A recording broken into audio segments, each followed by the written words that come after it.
Ai, calor do caramba, a bolha no pé ainda está. Falei, vou dar uma dormida e vou vir à noite fazer o aeróbico de novo. Aquela esteira que eu fiz, do lado da que eu fazia, que tá desativado.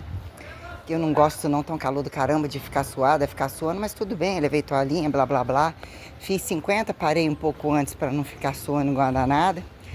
Porque minha aluna, trabalhar com as minhas alunas que são dentistas, que já foram dentistas, já conheço até o perfil de algumas.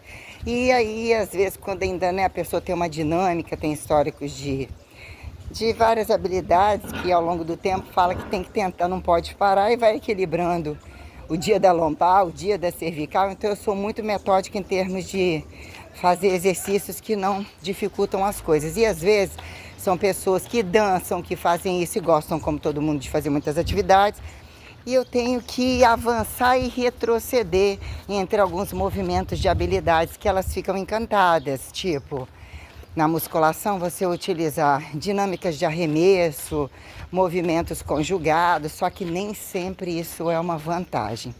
Então eu tenho que saber avaliar, né, limitar acima da cabeça, porque por mais que a pessoa gosta, e olha que a gente vai trabalhando as percepções, os limites, tudo certinho, só que fica, né, tem as compensações diárias, né, que a gente tem que entender até onde você faz num treino, no outro você não faz.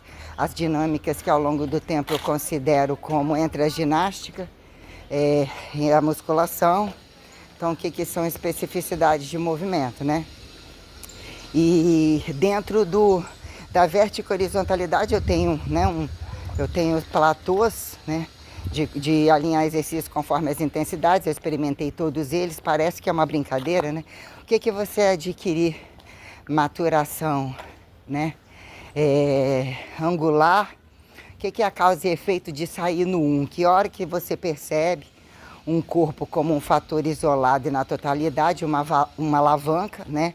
Tipo, né, braço e antebraço, e até que ponto você, ao longo do tempo, virou compensação ou continuidade para somar uma condição hipertrófica que você fala, né, soma em critérios o que são as congruências e as incongruências da dinâmica de exercícios sistematizados para virar economia de esforço. O que é você trabalhar, ter méritos e ao mesmo tempo para economizar e ganhar hipertrofia sem perder mobilidade. O que é sustentar toda a hipertrofia, que é a especificidade de um trabalho de um e de outro. Então você percebe o que são incongruências e inteligências e especificidades perante manejos, que ali estão todas as profissões embutidas, ou, né, porque você tem a profissão ainda que vem mecanizando, tem todas as considerações. O que é você entender profissão como necessidade humana de entender o manejo a pé, além das máquinas, entre as máquinas, toda forma de trabalho.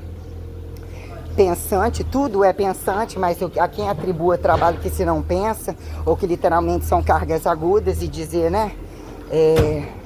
Tudo bem? Bom dia. Até que ponto falar, eu já malho. Ah, não, mas naquele horário de malhar eu não penso. Não, você interpreta, associa isso por vezes. Quando a atividade você gosta, tem uma música, tem uma dinâmica compensatória, a gente tem uma tendência a falar que a gente não pensa ou traz uma leveza quando alguns trabalhos são estressantes, são movimentos repetitivos, entre aspas, só a bunda na cadeira, como alguns falam, e não necessariamente. Então tem toda essa coisa, mas tem inteligências a serem apuradas sobre o manejo e organização total das coisas, o limite de um espaço que caracteriza um palco hipertrofível, inclusive, ou toda a força embutida ali, até que ponto isso é resistência, aptidão, emagrecimento, ganho de massa, definição. Como você entender as variáveis entre exercício, intervalo, repetição, instrumentalidade, sobreposição serial, né? O que é um treinamento fixo, piramidal, aeróbio, anaeróbio. Quando isso é categorizado quando isométrico, isotônico, isocinético, circuitável, recreativo, amador. Tem toda uma consideração do qual eu já lapidei isso muito bem. Tá chegando, suando com um bicho.